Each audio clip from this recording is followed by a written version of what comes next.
आप कह रहे हैं ना, देखिए आप उन लोगों के बीच में नहीं जा रहे हैं। मेरा चैनल उन लोगों के बीच में चल के जाता है और वहाँ पे हम खुद जाते हैं, सर्वे करते हैं, वहाँ के लोगों से पूछते हैं।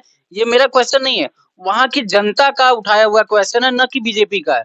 वहाँ की जनता ने हमसे बोला है कि अगर 2 सिलेंडर है, मान लीजिए उन्होंने सिलेंडर हर घर में भिजवा दिया, लेकिन सिलेंडर के दाम इतने हाई हो गए हैं, क्या हम लोग भरवा पाएँगे? तो बहुत सारे घरों में हमने देखा कि सिलेंडर वैसे ही खाली पड़ा है, उसका यूज़ नहीं हो रहा है। और दूसरी हम लोगों ने सर्वे किया था टमाटर, सब्जियों को लेके, तो सब्जियों के दाम भी आसमान छू रहे हैं। तो उसका कुछ लोगों ने बोला कि मौसम की वजह से और कुछ लोगों ने डायरेक्ट सरकार को बोला।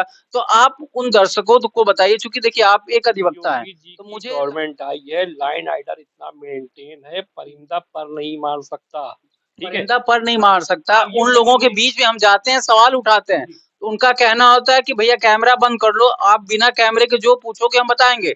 हम कहते हैं क्यों ऐसा? कहते हैं कि अगर हम मोदी जी, योगी जी के खिलाफ अगर बोल देते हैं, तो दूसरे दिन घर पे बुलडोज़र चल जाएगा। ए ऐसा कुछ नहीं है, ऐसा लोग आपने बोलते उसे हैं। कंसीडर किया? क्या ऐसा है? नहीं, अगर कोई कुछ ऐसा बोल तो देगा, नहीं है, ये लेकिन बताइए एक बात नहीं, बताइए, ऐसा क्या नहीं है। मैं देखना सच, है? जब तक न्यूज़ मैं तुल रहा है, आज एक ऐसे व्यक्ति से परिचित कराना चाह रहा हूँ, जिनका नाम है अतहर हुसैन जी और पूर्व मेरा उपाध्यक्ष कुछ हैं ये। कड़वे कड़वे सवाल रहेंगे, क्योंकि बीजेपी से ये जुड़े हुए हैं और जानना चाहेंगे कि ये यूसीसी के बारे में इनका जहाँ क्या तक ख़्याल हमारा है? मानना तेज़ है, बोलिएगा। देखिए जहाँ तक हमारा मानना है, यूसीसी यूनियन सिविल कोड, इसके आने से हमको एक खुशी होना चाहिए और इसकी डीपली नॉलेज में जाना चाहिए।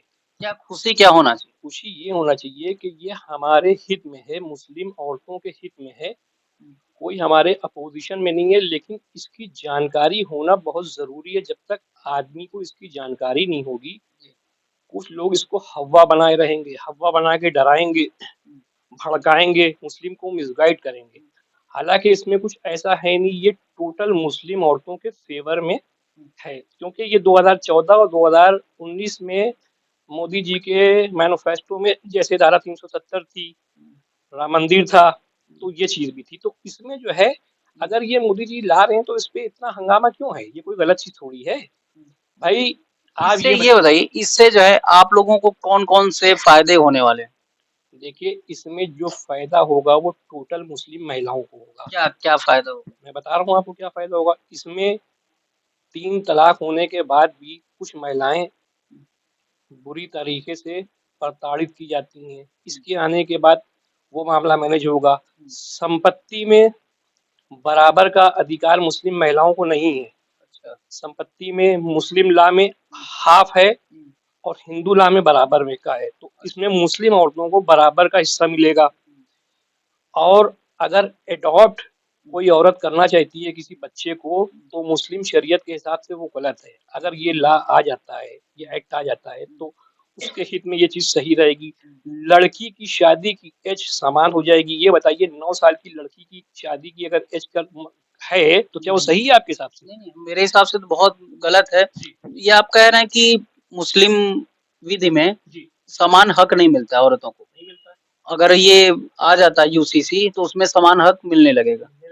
और क्या-क्या इसके बारे में ऐसा जो है विस्तार से बताइए, जो दर्शक आपको देख रहे हैं, उनको भी पता चले कि यूसीसी आखिर है क्या और इसके आने से क्या-क्या फ़ायदे होने वाले हैं? भाई यूसीसी जो है समान नागरिक संहिता है और इसमें जो मैं फिर आपसे देखिए एक बार रिमाइंड कर रहा हूँ, जो भी फायदा होता होगा, इसमें टोटल मुस्लिम महिलाओं को फायदा होगा।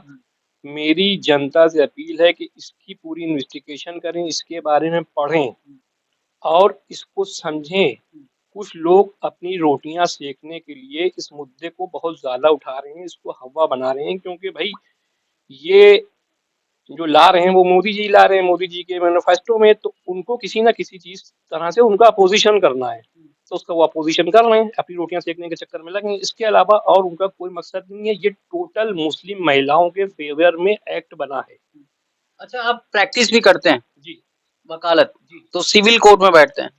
तो ये बताइए, अब तक कौन-कौन से कानून हैं अभी तक? कौन-कौन से कानून बने हुए हैं? अ, इनके फेवर में क्या अपोजिट? नहीं, नहीं, कानून जैसे सिविल हो गया, जी, क्रिमिनल हो गया, जी, तो क्रिमिनल में क्या-क्या मैं है, आपको बता सिविल रहा में हूँ, क्या-क्या मोटे है? मोटे तौर पे जो है, मोटे तौर पे 3 तरह के कानून हैं। हुँ, क्रिमिनल लॉ, हुँ, ऑफिशियल लॉ और हुँ, सिविल लॉ।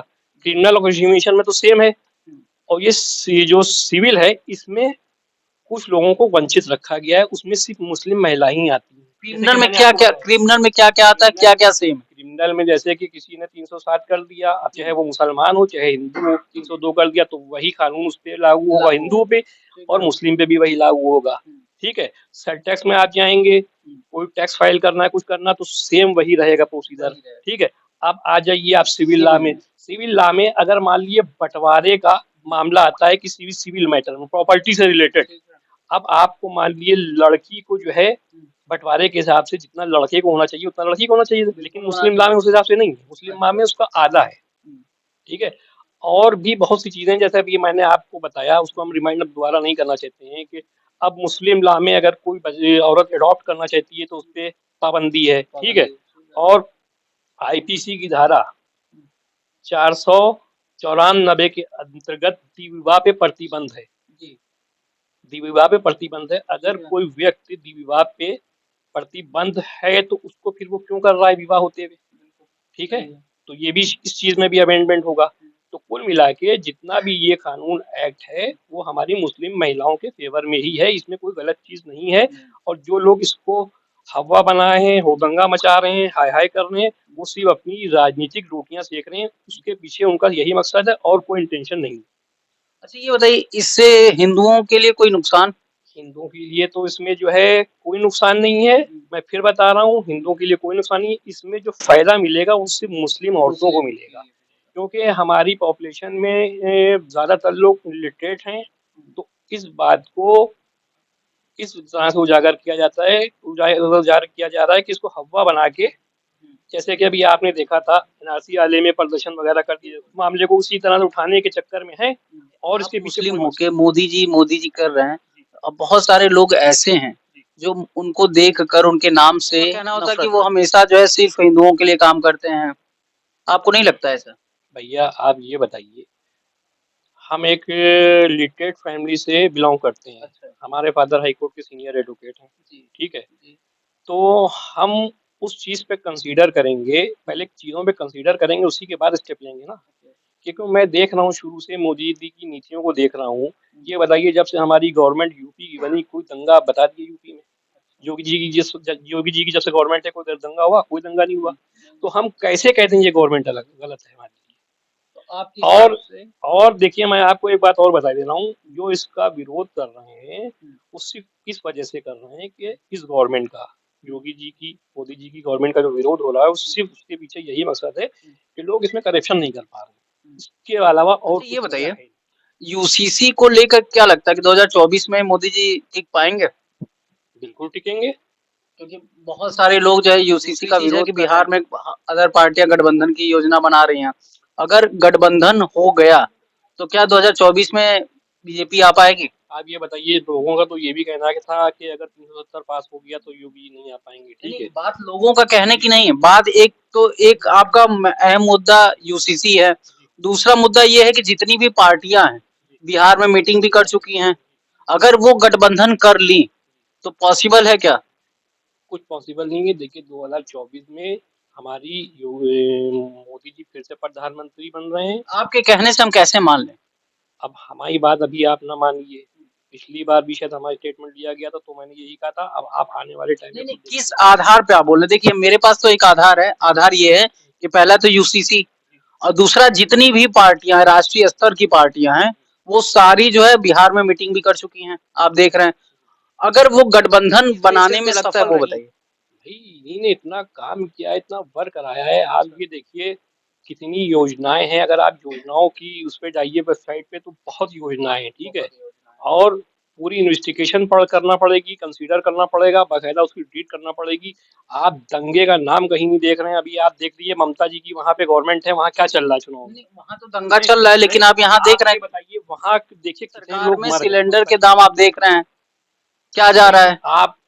आप सिलेंडर की जहाँ तक के बात कर रहे हैं, ठीक है, आप 25 साल पहले चले जाइए, ठीक है, और 25 साल पहले से आप रीड कर लीजिए, जो टाइम बढ़ता रहता है वो हर चीज का प्राइस बढ़ता रहता है, वो एक कॉमन सी बात है। अच्छा विपक्ष के पास क्या रहता है? विपक्ष के पास कोई मुद्दा रहता नहीं है, तो वो ये उल्टी सीधे बातें उड़ाती रहती है, सिलेंडर के दाम बढ़ रहे हैं। विपक्ष की बात नहीं, आप देख रहे हैं मेरा चैनल है, हम क्या करते हैं कि मैं आपको बता रहा हूँ, ये सब जो बातें हैं ये विपक्ष की ही उड़ाई हुई हैं। सिलेंडर का दाम, भुखमरी से लोग मर रहे हैं, ठीक है, कोई भी छोटा सा मामला हो गया उसको एक्सटेंड कर दिया, ऐसा कुछ नहीं है। आप कह रहे हैं ना, देखिए आप उन लोगों के बीच में नहीं जा रहे हैं, मेरा चैनल उन लोगों के बीच में चल के जाता है और वहां पे हम खुद जाते हैं, सर्वे करते हैं, वहां के लोगों से पूछते हैं। ये मेरा क्वेश्चन नहीं है, वहां की जनता का उठाया हुआ क्वेश्चन है, न कि बीजेपी का है। वहां की जनता ने हमसे बोला है कि अगर 2 सिलेंडर है, मान लीजिए उन्होंने सिलेंडर हर घर में भिजवा दिया, लेकिन सिलेंडर के दाम इतने हाई हो गए हैं, क्या हम लोग भरवा पाएंगे? तो बहुत सारे घरों में हमने देखा कि सिलेंडर वैसे खाली पड़ा है, उसका यूज नहीं हो रहा है। और दूसरी हम लोगों ने सर्वे किया था टमाटर सब्जियों को लेके, तो सब्जियों के दाम भी आसमान छू रहे हैं। तो उसका कुछ लोगों ने बोला कि मौसम की वजह से, और कुछ लोगों ने डायरेक्ट सरकार को बोला। तो आप उन दर्शकों को बताइए, चूंकि देखिए आप एक अधिवक्ता हैं, तो मुझे लगता है कि आप कानूनी प्रक्रिया से समझाएंगे, लोगों को समझ में आएगा, चाहे वो सिलेंडर की बात हो, चाहे वो महंगाई की बात हो। तो इस पे आप क्या कहना चाहेंगे? मैं ये कहना चाहता हूँ, आपने अपना सिलेंडर का मुद्दा मेरे सामने रखा, ठीक है, आपने कहा बेरोजगारी से लोग मर रहे हैं, ठीक है। अब मैं एक क्वेश्चन आपसे करना चाहता हूँ, ठीक है, आप ये बताइए हमारी योगी जी की गवर्नमेंट को कितना टाइम हो गया है?